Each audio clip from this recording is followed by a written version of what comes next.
Gracias, compañeros. Excelentísimas e ilustrísimas autoridades, señoras y señores, como presidente de Nueva Economía Forum tengo el placer de darles la bienvenida de nuevo a la tribuna Euskadi del Fórum Europa, que organizamos con la colaboración de Orange, Petronor y BBK. Hoy tenemos la especial satisfacción de recibir al presidente de CEBEC, don José María Vázquez Egusquiza, al que va a presentar doña María del Carmen Gallastegui. La tribuna es suya.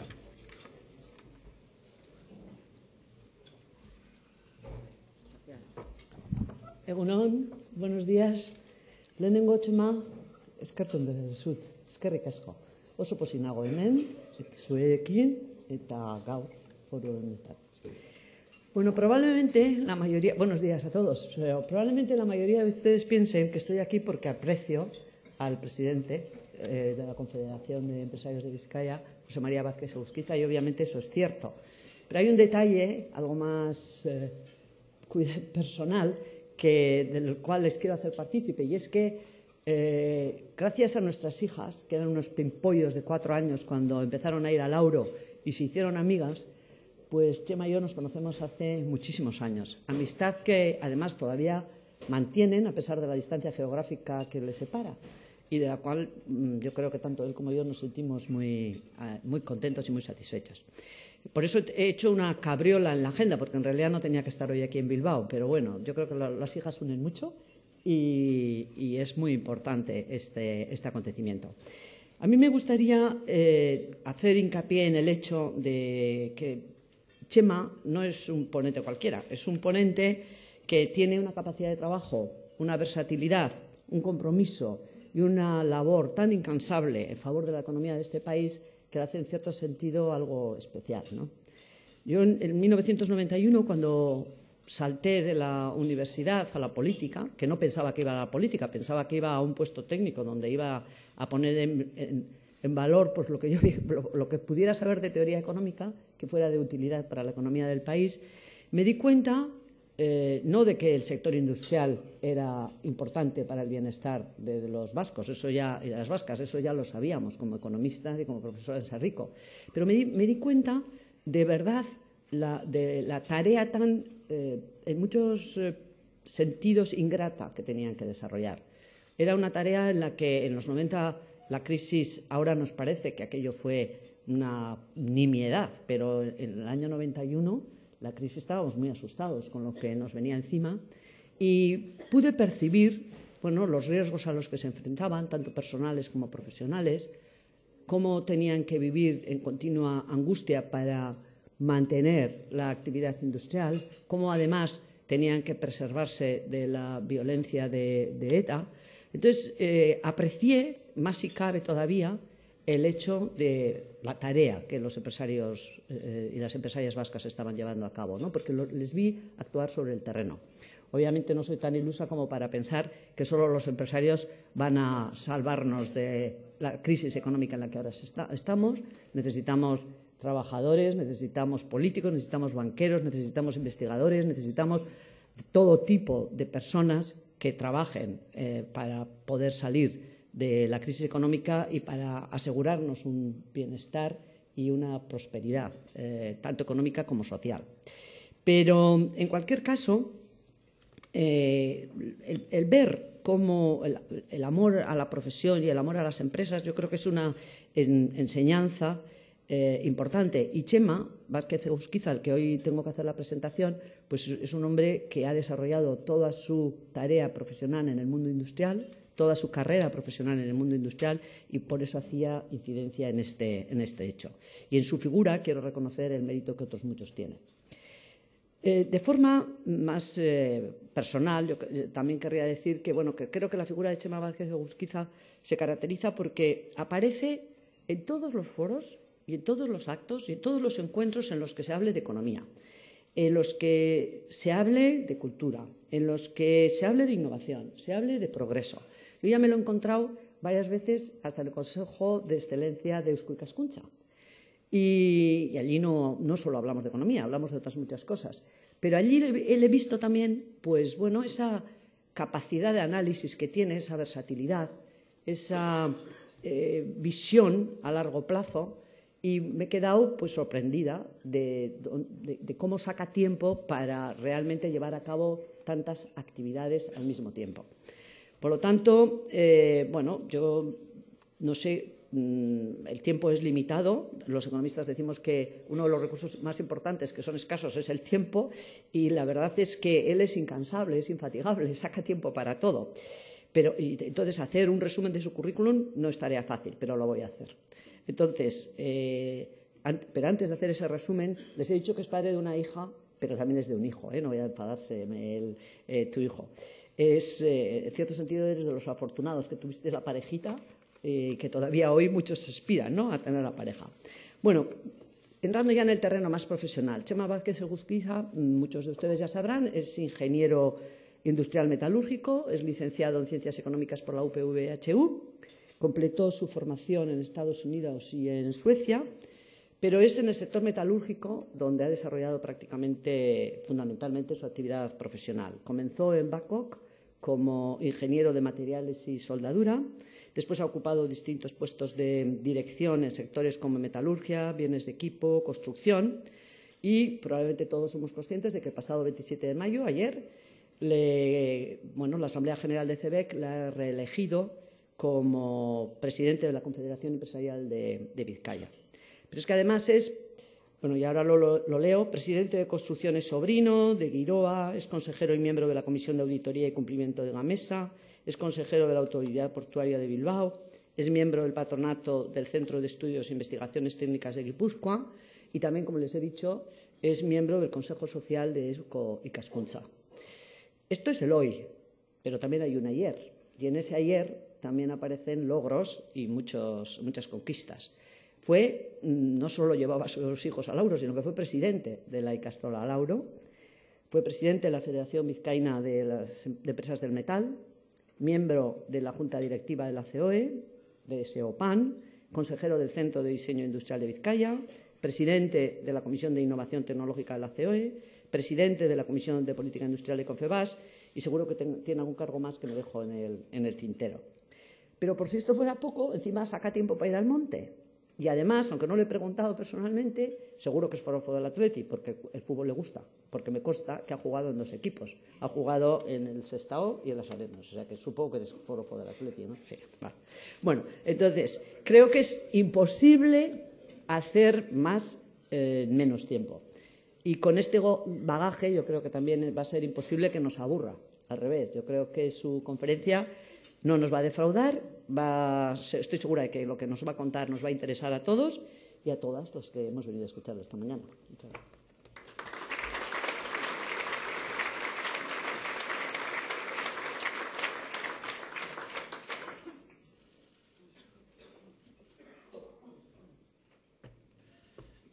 Egunon guztioi, muy buenos días.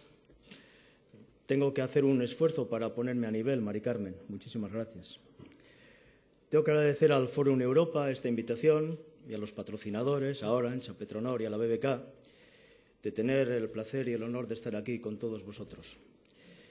La marcha de la charla que yo quisiera dar y que quisiera seguir empezaría por simplemente guionar esta crisis económica a la cual hemos llegado a través de un agotamiento del ciclo de la economía real, más el tema de las burbujas hipotecarias, la crisis financiera, y a partir de ahí, que es la situación en la que comúnmente nos encontramos, a partir de ahí, ver qué cosas nos están afectando especialmente. Especialmente nos están afectando también 2 desequilibrios muy importantes que tiene el Estado, algún menor desequilibrio que tenemos aquí, y además hacer, cómo no, un comentario en relación a lo nuevo que nos está ocurriendo en este país, que es un nuevo gobierno y un nuevo lehendakari. Finalmente, quiero envolver todo esto con un nuevo concepto de la ética empresarial, simplemente apuntándolo. Como digo, la crisis tiene un desarrollo que lo voy simplemente a leer porque los porqués son importantes cuando estemos pensando en el futuro, qué cosas hicimos mal. Hubo una fase expansiva del 92 al 2007. Nunca nunca desde los años 70 de esa intensidad positiva y duración. Hay un crecimiento muy importante de la liquidez. Hay una regulación insuficiente. Aparece un nuevo esquema de negocio bancario, fundamentalmente en Estados Unidos. Aparecen las hipotecas subprime, consecuencia lógica de un nuevo concepto de un negocio bancario y una falta de regulación. La burbuja inmobiliaria pincha y esto arrastra fundamentalmente a todas aquellas instituciones financieras que habían practicado esas nuevas prácticas de titulaciones, sacarlas del balance y, por lo tanto, olvidarse del riesgo que aquello tenía. Esto tiene el impacto sobre el mercado financiero y luego, inevitablemente, tiene un impacto sobre la economía real.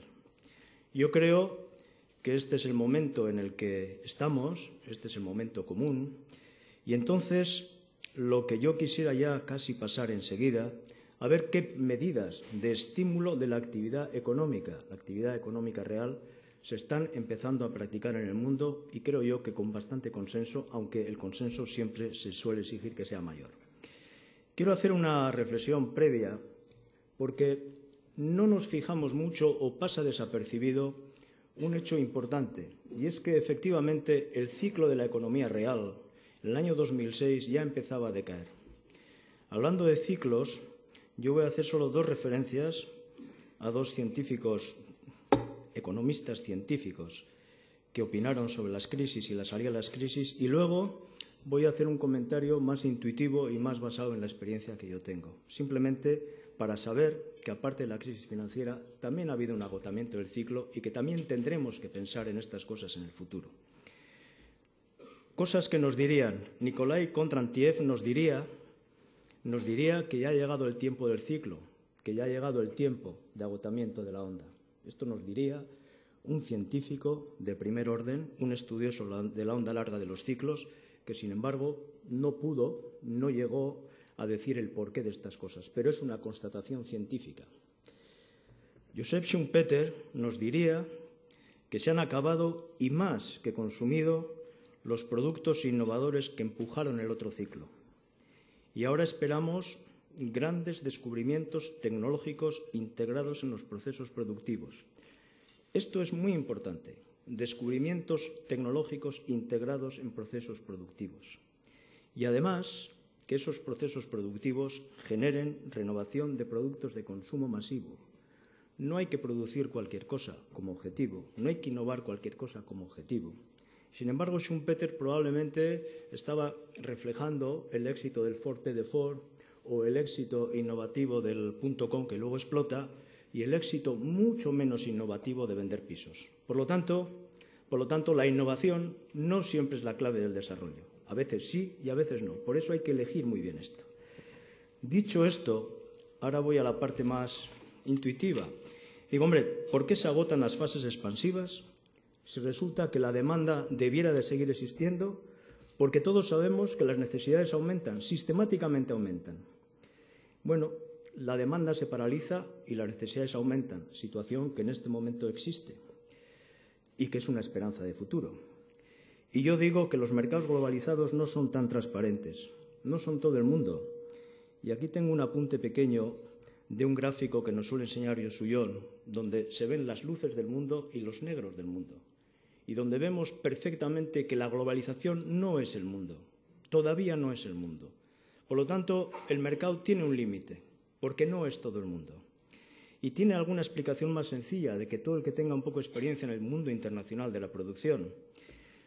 Si nosotros en una matriz enfrentásemos distintas fases de la demanda con distintas zonas del mundo, y diríamos demanda primaria, demanda media o demanda sofisticada, como la llamábamos hace 4 o 5 años, o 10, con zonas A, B y C del mundo, nos daría una matriz relativamente complicada de manejar.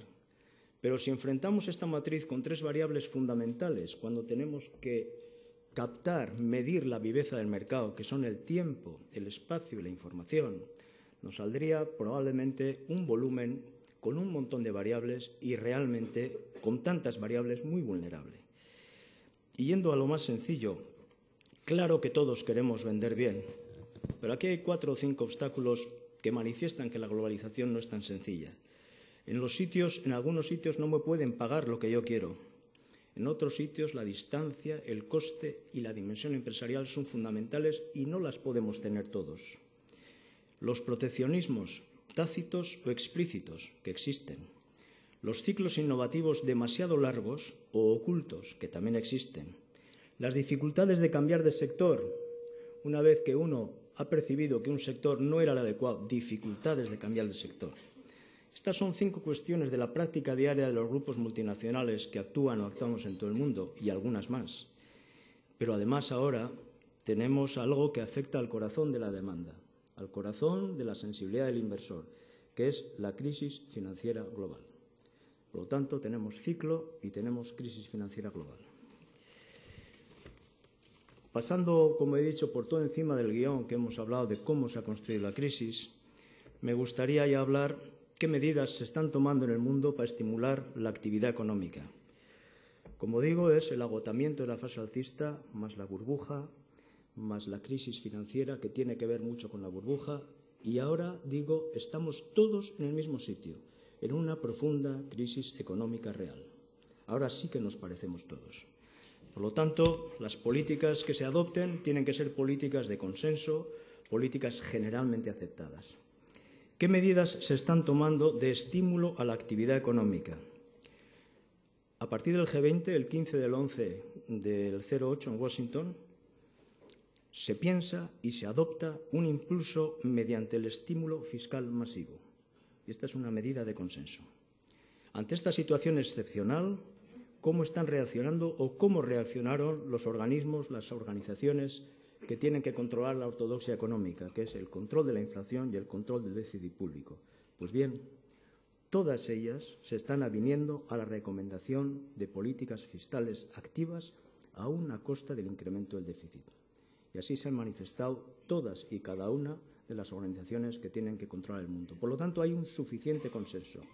¿Qué quiere decir esto? Esto quiere decir que nuestros gobiernos, nuestras diputaciones, nuestras instituciones tienen que practicar políticas de activación contra los presupuestos públicos, en la medida que cada uno pueda.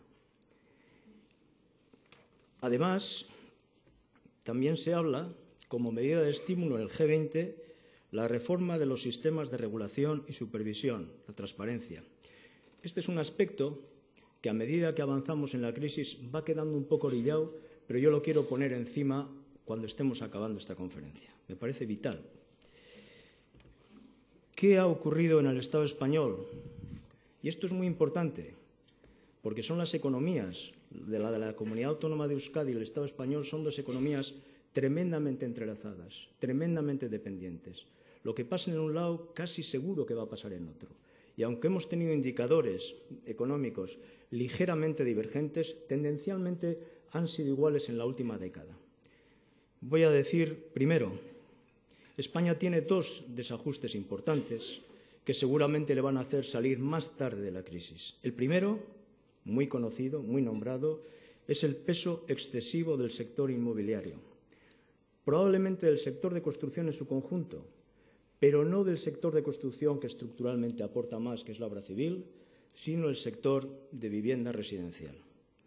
Y el segundo gran desequilibrio, que también tiene que ver con el anterior, es el endeudamiento exterior, extraordinario endeudamiento exterior. Las 2 cuestiones van a ser realmente un lastre para volver a poner la economía en su sitio. 2 apuntes respecto al sector de la construcción. El sector de la construcción en el Estado, en todo el conjunto del Estado, evoluciona del mismo modo que la economía desde 1994. Crece ininterrumpidamente, pero la construcción empieza 3 años más tarde, 97 a 2007, 11 años. Del 2003 al 2007, la construcción aporta el 27% del crecimiento económico. Entre el 97 y el 2007, el PIB del Estado crece acumulativamente al 45,4%, 4,4% anual. El 10,6% de ese crecimiento lo aporta la construcción. El 5,7 o 6% lo aporta la vivienda. Entre 1996 y 2006, la inversión inmobiliaria creció a una tasa media del 8,6%, inmobiliaria. La Unión Europea crece a un 2%.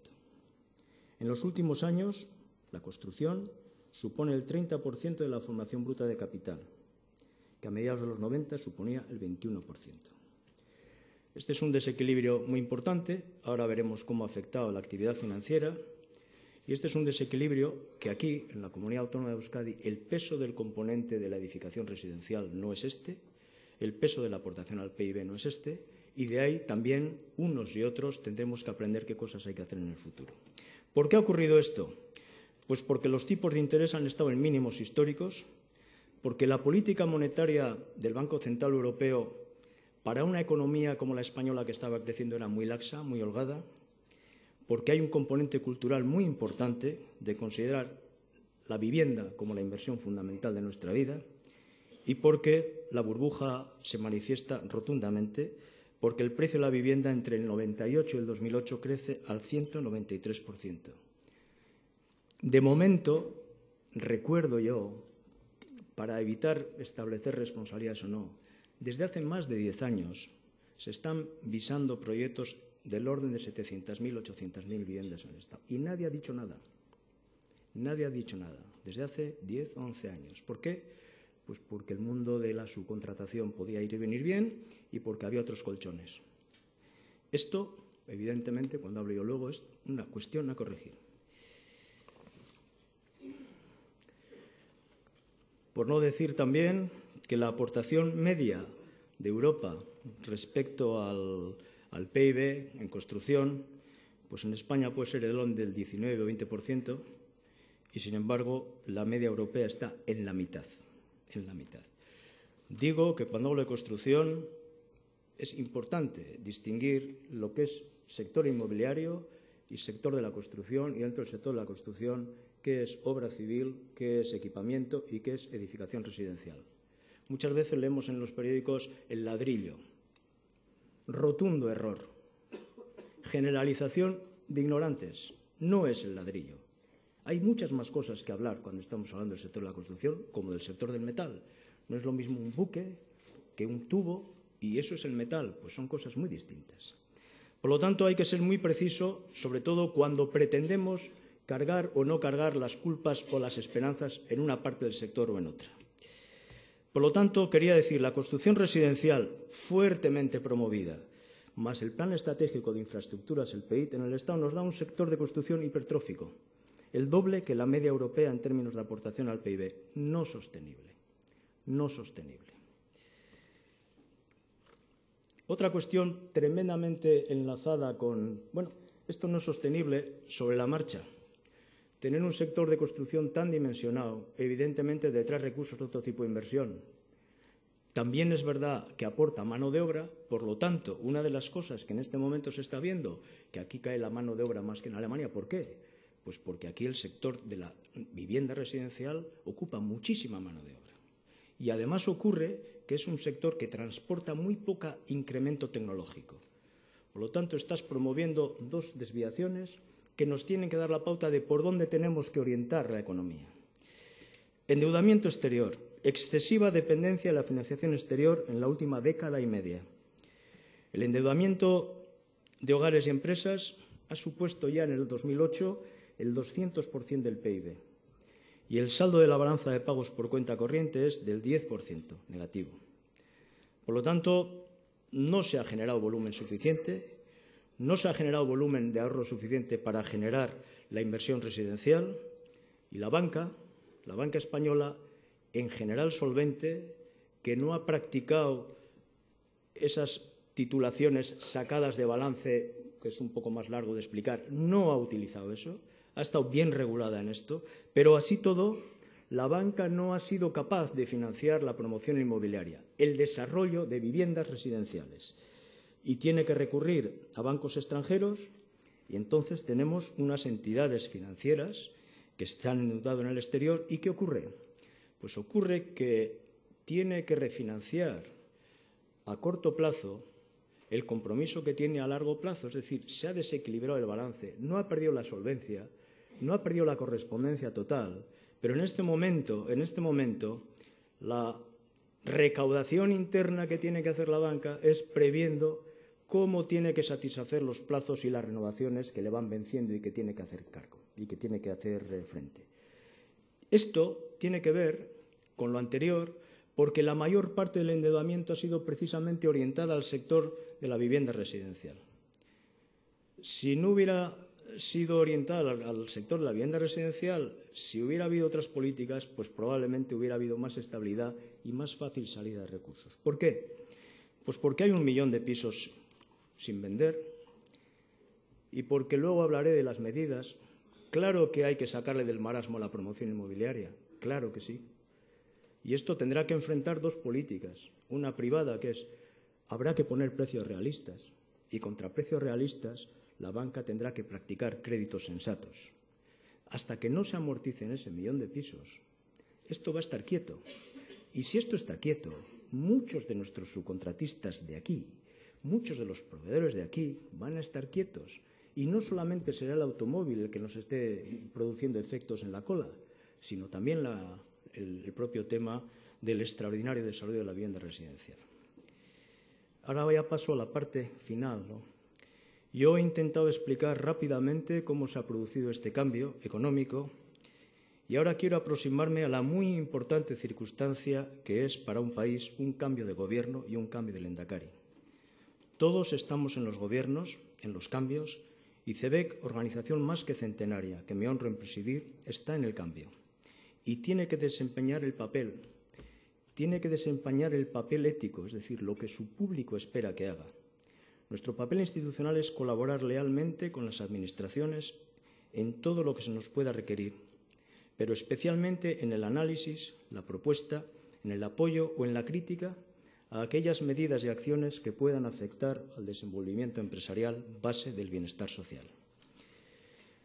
¿Qué es lo que CEBEC dice y que ya ha tenido oportunidad de decir, aunque rápidamente, al Gobierno? La reflexión empresarial y la realidad económica pasada nos dice que la comunidad autónoma de Euskadi ha estado bien orientada en términos económicos. Sociedad, empresas y administraciones no lo hemos hecho mal la última década o más. Ahora, en el 2009, tenemos que fijarnos en la comunidad autónoma, en Euskadi, con toda la gravedad y urgencia. En términos económicos empresariales, sabemos más que nunca lo que nos está pasando y por qué. Sabemos lo que hay que ir haciendo y lo que no habrá que hacer. Hay cosas que se están haciendo que ni hubiéramos pensado que se harían. Y hay cosas que haremos que todavía no sabemos que las haremos. Con todo esto, con todas estas incertidumbres y certezas, un catálogo de propuestas y recomendaciones.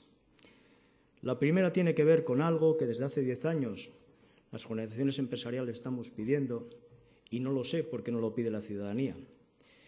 Y tiene que ver, por poco digo blindar el concierto, no voy a poner la palabra blindar, que es una palabra muy guerrera, ¿no? Digo que hay que estabilizar y proteger el concierto económico. Y hay que protegerlo de los merodeadores que andan alrededor del concierto económico, que supongo yo que cuando el concierto económico se negocia en sus orígenes, nadie pensó que el concierto económico podía tener este tipo de dificultades de merodeadores. Por lo tanto, ¿qué entendemos por esto? Y esta es la posición de las organizaciones empresariales vascas desde hace muchísimos años. Entendemos que aquel que quiera pelear contra el concierto económico establezca sus recursos en el Tribunal Constitucional, para lo cual la Ley Orgánica del Tribunal Constitucional tiene que ser habilitada de modo que ella administre los recursos y diga quiénes son los que están legitimados para presentar los recursos. Es decir, hay que dotarle al concierto económico un rango superior.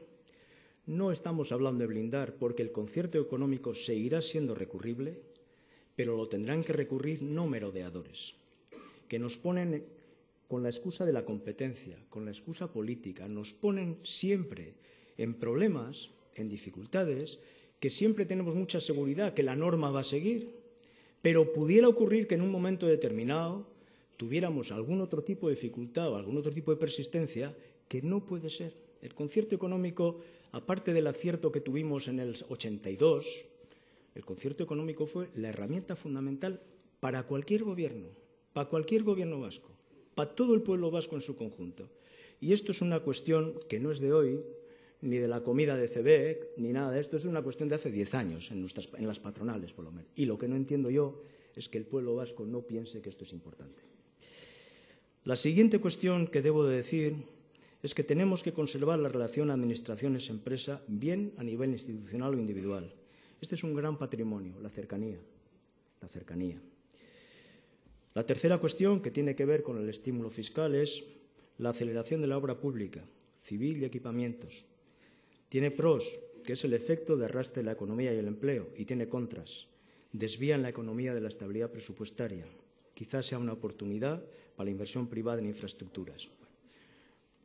Todo esto sabemos que se nos está manifestando de modo positivo en general, porque, como digo, la relación con las administraciones, con las diputaciones, es tremendamente cercana. Tenemos que llegar a unas políticas consensuadas de vivienda aquí, porque aquí también hay que ajustar el sector inmobiliario. Y para eso hace falta políticas consensuadas de vivienda y para eso también hay organizaciones empresariales específicas y sectoriales que de esto pueden hablar. Tenemos también, en una cosa que parece que está en el final de la cadena de aplicación económica, que es tenemos que ordenar la activación comercial. Tenemos que ser eficientes en el ordenamiento de la actividad comercial, que es muy importante. Tenemos, como medida más estructural, mejorar el capital humano, la educación y la formación. Esto ya es un clásico, pero porque sea clásico no quiere decir que no sea verdad. Tenemos que hacer una reflexión sobre nuestro sistema de innovación tecnológica. Tenemos que hacer un sistema eficiente de aplicación empresarial y otro clásico, universidad-empresa. Y una reflexión, ¿qué país sería más defendible en este momento? Un país con una fuerte carga innovativa, con una tecnología aceptable y con unas condiciones difíciles de realización del trabajo, laborales, etc. O un país que tuviera unas condiciones favorables de desenvolvimiento laboral y empresarial, un altísimo nivel de inversión de productividad tecnológica y situar a la innovación en un recurso estructural de medio plazo como es. Tendrán que aparecer aplicaciones innovativas, pero esto solo no es. Por lo tanto, esto que es una delgada línea roja entre una cosa y otra, nos tiene que hacer pensar porque resulta que es verdad que no tenemos suficientes cabeceras tecnológicas internacionales, que las necesitamos, vía implantación o vía colaboración, que es otro también de nuestros clásicos. Pero también es verdad que nuestros subcontratistas, los principales subcontratistas, tienen enormes dificultades de competir, siendo buenos, no son suficientes. Y por lo tanto, como nosotros no marcamos las estrategias del mundo, nos tenemos que acomodar a los que marcan las estrategias del mundo. Y esto es una llamada a la reflexión de medio plazo. No debe de esperar. Tenemos que hacer reformas para aumentar la competencia en servicios, en energía. Y sí quiero hablar de Garoña. Si el control nuclear, la seguridad nuclear, hoy diría que Garoña es una central nuclear que garantiza la seguridad de su explotación, me parece a mí que sería un error cerrar Garoña o intentar cerrar Garoña. ¿Por qué? Primero, porque el futuro sabemos que es un mix de energía. El futuro energético, la necesidad energética no puede prescindir de ninguna fuente, no puede prescindir de ninguna fuente. ¿Por qué? Por lo mismo que he hablado antes. Hay demanda A, B y C y zonas A, B y C. Todo no es uniforme. Todo no es uniforme. Y por lo tanto, garantizar la seguridad, si el Consejo de Seguridad Nuclear hoy dice que eso está bien, creo que sería una pérdida económica lamentable y una pérdida de posición industrial de futuro muy importante. Muy importante. Y entonces no tendremos luego que venir dentro de 10 años qué ha pasado con la promoción inmobiliaria. Esto es muy importante. Y entonces la solicitud es que se analice en profundidad y que se analice desde aquí como un componente importante de nuestra evolución económica y el peso que se pueda tener desde aquí para ver cómo esto se puede, previo informe favorable, ir amortiguando. No nos olvidemos que el futuro de la energía es un mix. No nos olvidemos.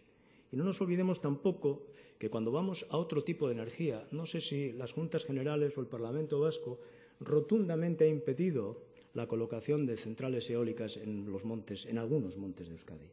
Por lo tanto, a ver con lo que estamos jugando. El diálogo social. El diálogo social fundamental, he hablado antes en estas opciones que he dicho cuál es mejor o peor, y digo, cuáles son las condiciones razonables de trabajo que podemos exigir. Cuando hablamos de diálogo social, probablemente lo mejor es revisar todo el esquema, empezar desde cero. El otro día nos decía Federico Durán en Donosti que, claro, que la mayor parte del cuerpo legislativo que regula las relaciones laborales proviene del franquismo. El Estatuto del Trabajador necesitaba 20 o 25 años, no lo sé. Y entonces las realidades del mundo van corriendo y nadie es que quiera ni despedir ni contratar, ni nadie es que quiera abusar en la negociación colectiva, no.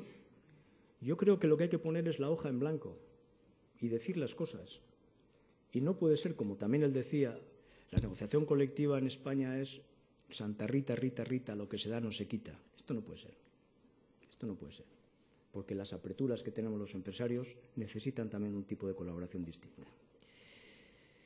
Y dos cosas para cuando estemos un poco mejor, que también son estructurales y se nos ha olvidado.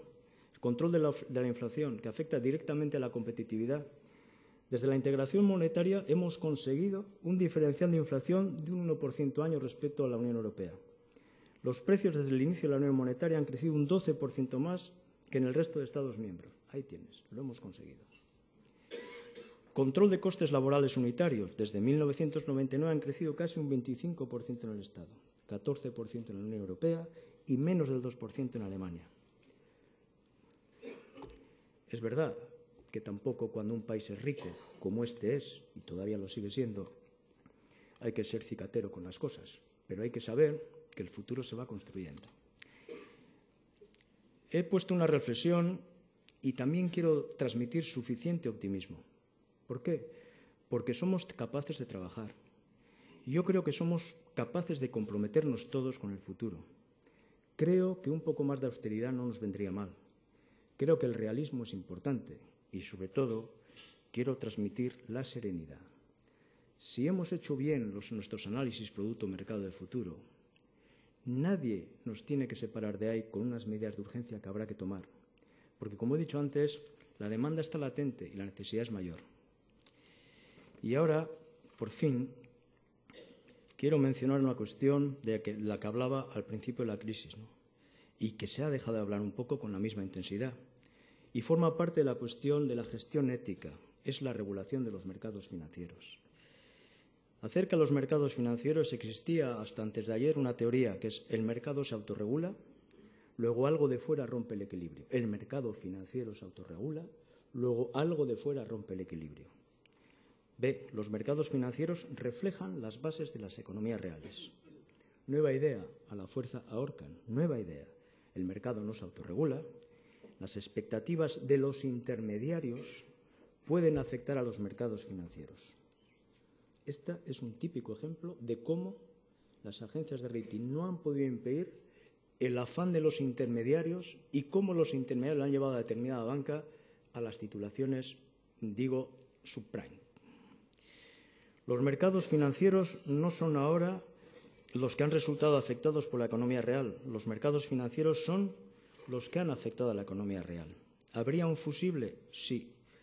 Los gobiernos debieran reconocer que los mercados no son autocorregibles. Es liderazgo mundial. El gobierno, los gobiernos, como idea de intervención, no son el problema, son parte de la solución. Lo estamos viendo todos los días y lo estamos viendo espectacularmente. Por lo tanto, esto es una maniobra absolutamente legitimada desde el consenso universal en relación a cómo hay que salir de la crisis. ¿Qué necesitamos? Necesitamos líderes políticos que crean en la regulación. Necesitamos un nuevo diseño del sistema regulatorio. Necesitamos un sistema que pueda, sin embargo, hacer frente a la expansión de las finanzas, un sistema regulatorio que permita la expansión de las finanzas, porque el sistema bancario es fundamental en el circuito económico. Liquidez, financiación, capital. Necesitamos regular los incentivos. Tenemos que poner topes a los activos milagro.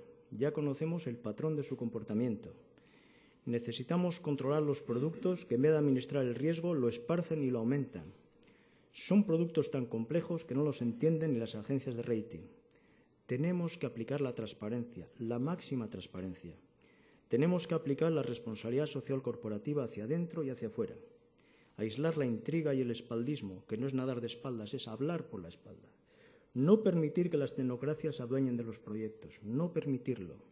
Tenemos que promover el valor del trabajo, de la austeridad, la solidaridad, trabajar con todos y para todos, aplicar a la empresa los valores que todavía se conservan en la moral cívica. Muchas gracias.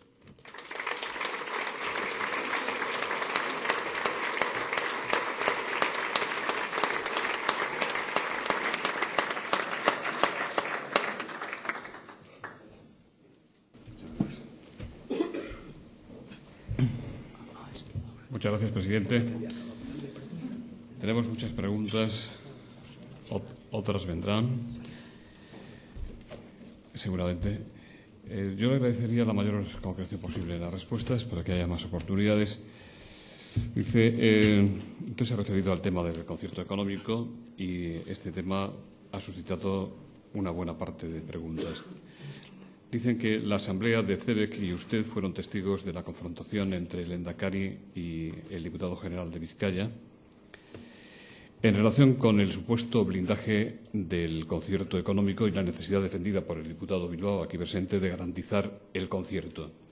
¿Cree usted que estamos ante una legislatura marcada por la tensión entre las diputaciones y el Gobierno vasco?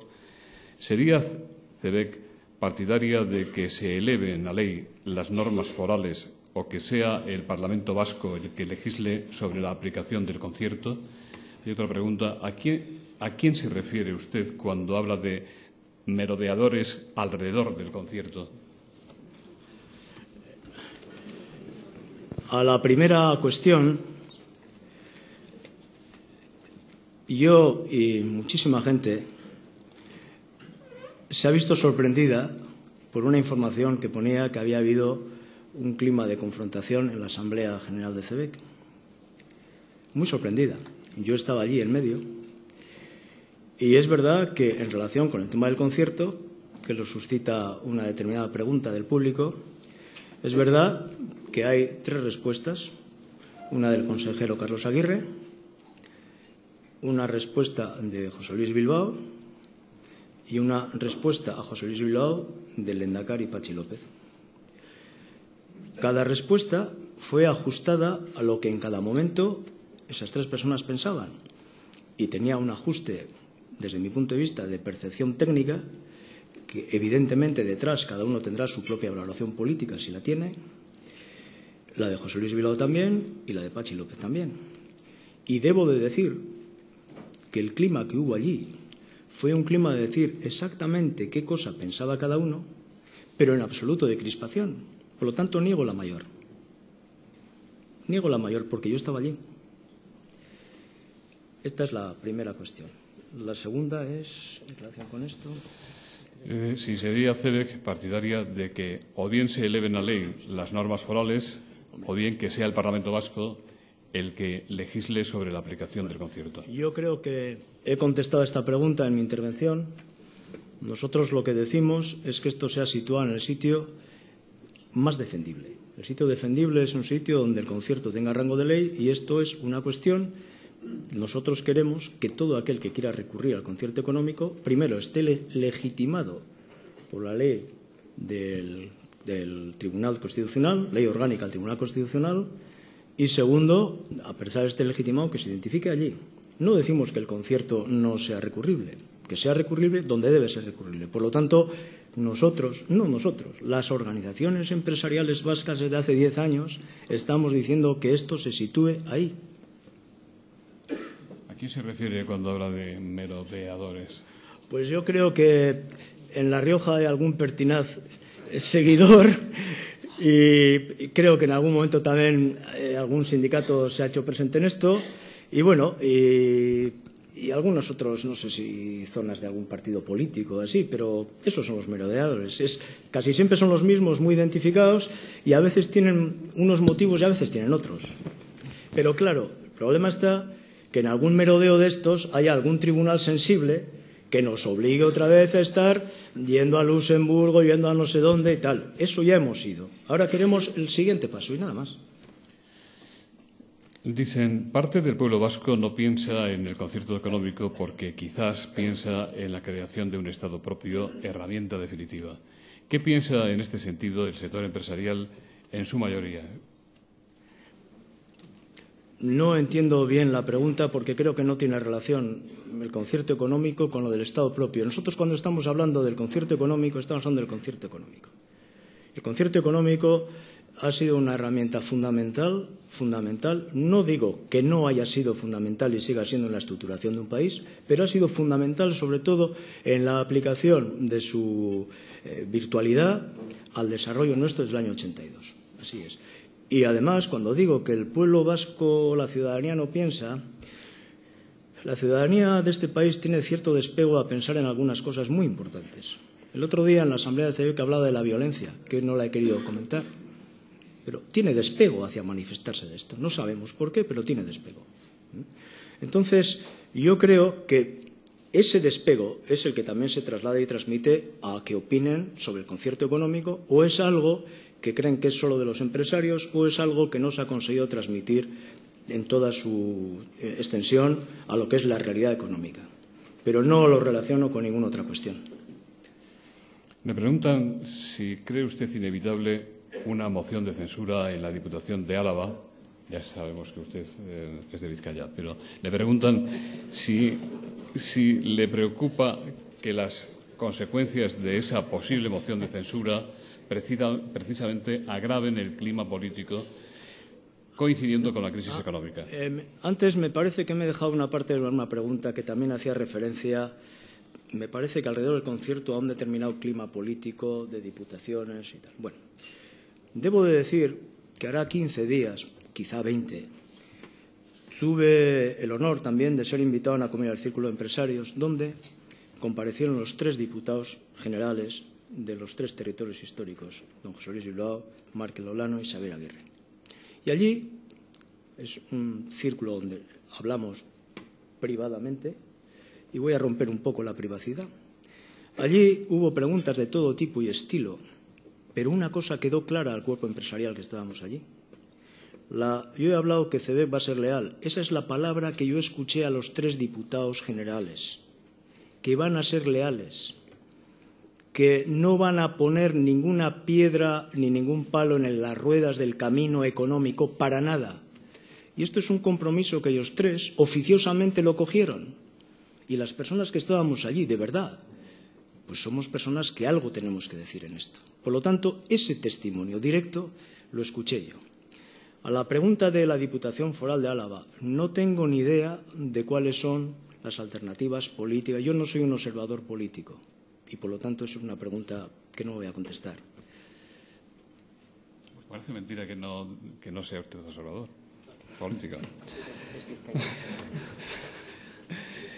¿Qué valor, le preguntan, qué valor le da usted al descenso del paro en el País Vasco durante el pasado mes de mayo?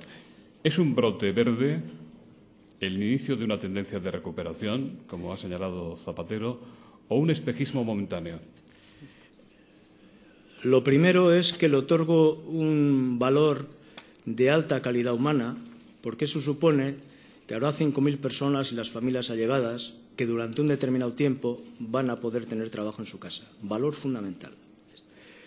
Como valor incluido como dato en toda la crisis de la cual yo he hablado, donde hemos hablado de unas maniobras mucho más potentes, mucho más universales, mucho más lideradas, mucho más de consenso, a ahí le tengo que otorgar un valor muy relativo.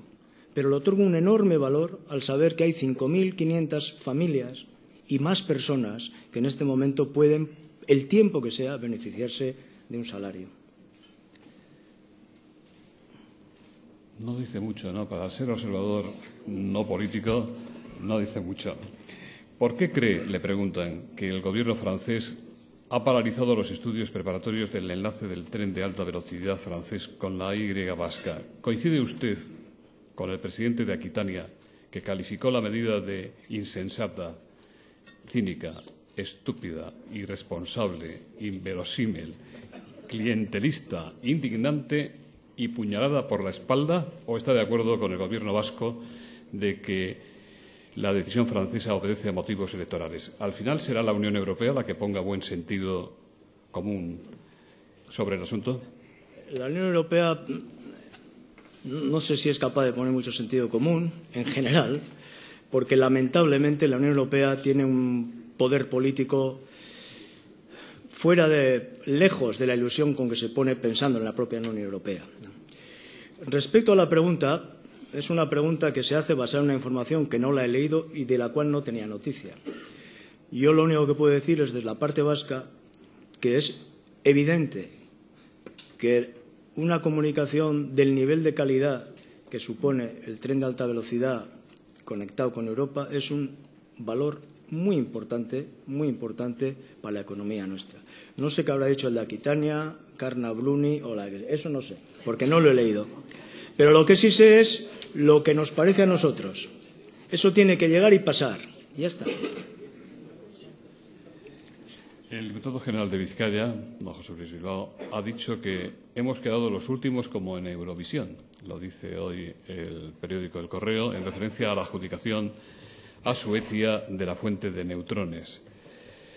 Hay que sacar, en su opinión, de la necesidad virtud y tratar de que la SUSED en Bilbao sea realmente algo con contenido, una misión relevante, aunque la Diputación Foral de Vizcaya tenga que hacer una inversión importante, como el diputado general ya ha manifestado que está dispuesto. Primera cuestión. Del bien del proyecto que estamos hablando, es evidente que a mayor dimensión de emplazamiento, mejor para Euskadi. Es uno de los bienes que yo digo que son bienes cuasi finalistas en términos de innovación para el desarrollo innovativo que en este momento tiene el mundo y, por lo tanto, una cosa de estas siempre sería bienvenida. También hemos sabido que ha habido alguna dificultad y también una cuestión que yo he ido a apuntar antes, ¿no? Nosotros somos buenos, pero un poco menos, casi buenos. Tenemos un 1,8% de aplicación del PIB a la innovación, pero nos está costando pasar, por los motivos que sean, y ahora en crisis nos va a costar pasar más. Por lo tanto, que el bien venga aquí sería bueno. Si viene en parte y promueve suficiente impulso innovativo y tecnológico e inversión, sería bueno. Tercero, no tengo la menor duda, porque se lo he escuchado, que el diputado general de Vizcaya aplicará lo que le pidan que aplique y pueda para la consecución y la consolidación de ese proyecto donde se sitúe. Más preguntas sobre temas económicos. ¿Qué significa para usted que la BBK abra oficinas en Guipúzcoa, lo que algunos ven como la muerte del pacto de no agresión entre las cajas vascas? ¿Apunta esto a que, tras el fracaso de la fusión, cada una de las 3 cajas vascas deberá arreglárselas como pueda?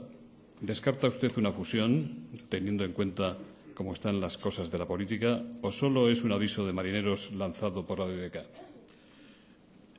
Primero, no descarto la fusión por un motivo fundamental, que me parece una institución financiera la que surgiría de ese acuerdo muy importante, sobre todo teniendo en cuenta, no hemos podido hablar un poco más detalladamente de qué le ha pasado al sector financiero, pero si hubiéramos hablado un poquitín más de cómo está el sector financiero y qué cosas le han pasado, inmediatamente como corolario hubiera salido, hombre, ¿qué falta nos haría una institución financiera de solvencia?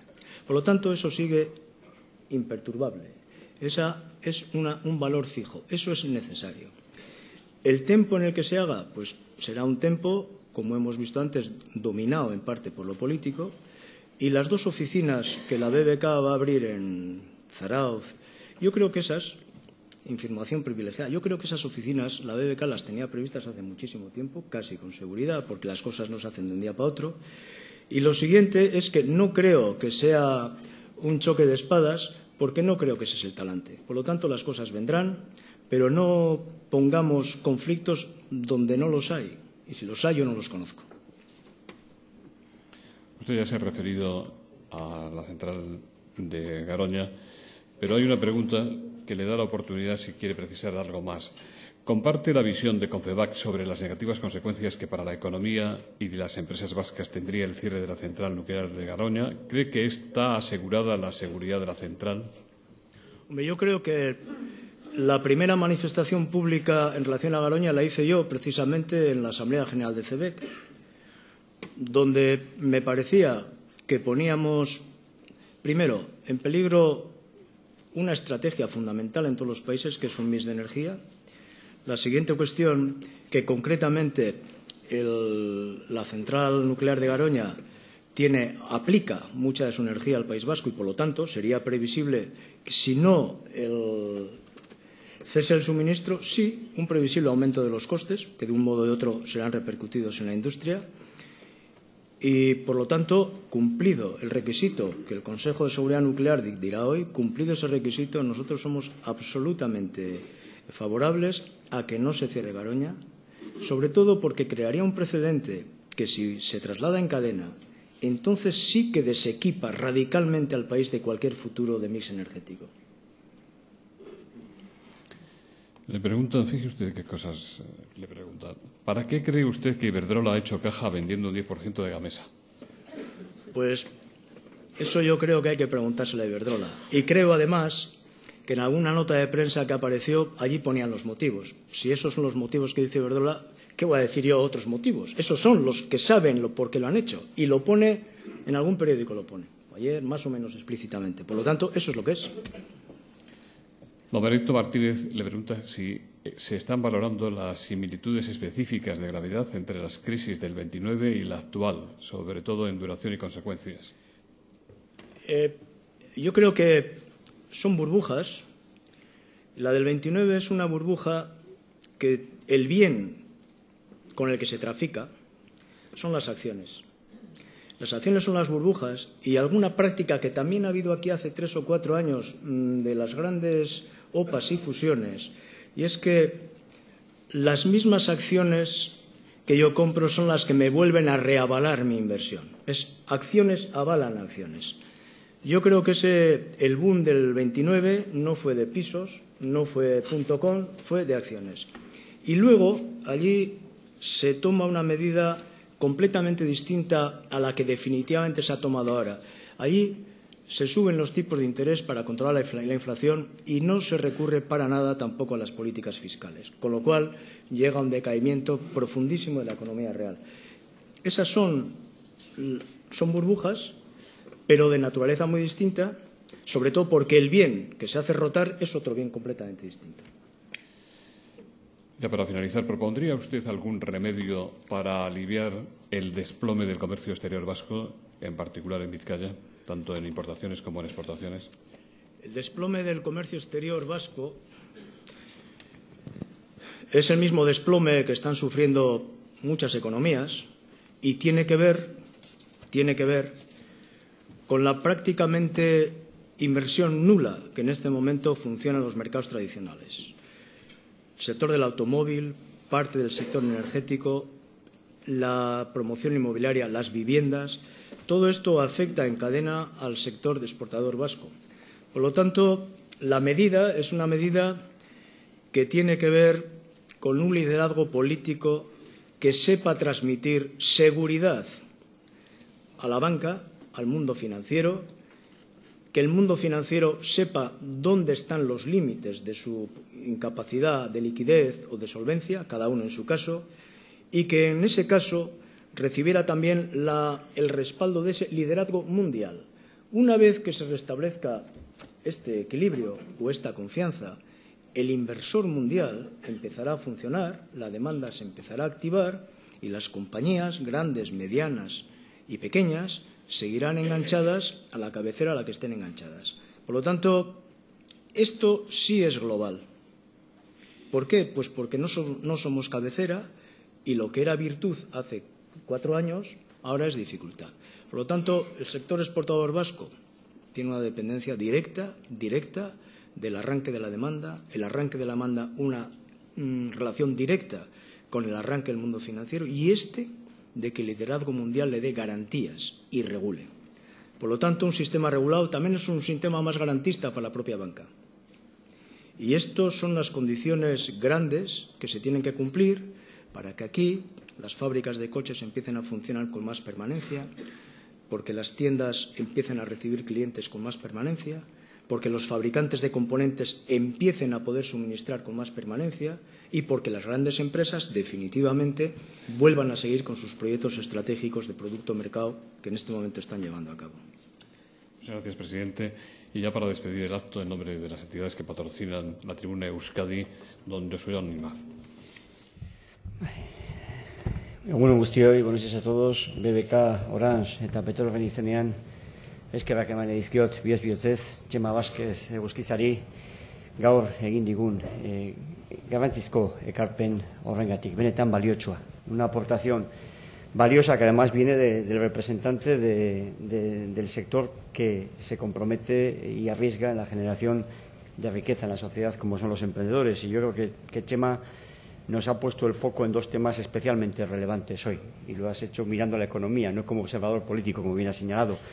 Por un lado, en lo que no debemos perder de vista, que es estratégico e importante en la sociedad que vivimos, que es el valor añadido a la tecnología y el conocimiento, instrumentos necesarios para innovar y para desarrollar nuevos productos, única vía, tanto para mejorar la calidad de vida como para generar empleo, enorme preocupación al día de hoy.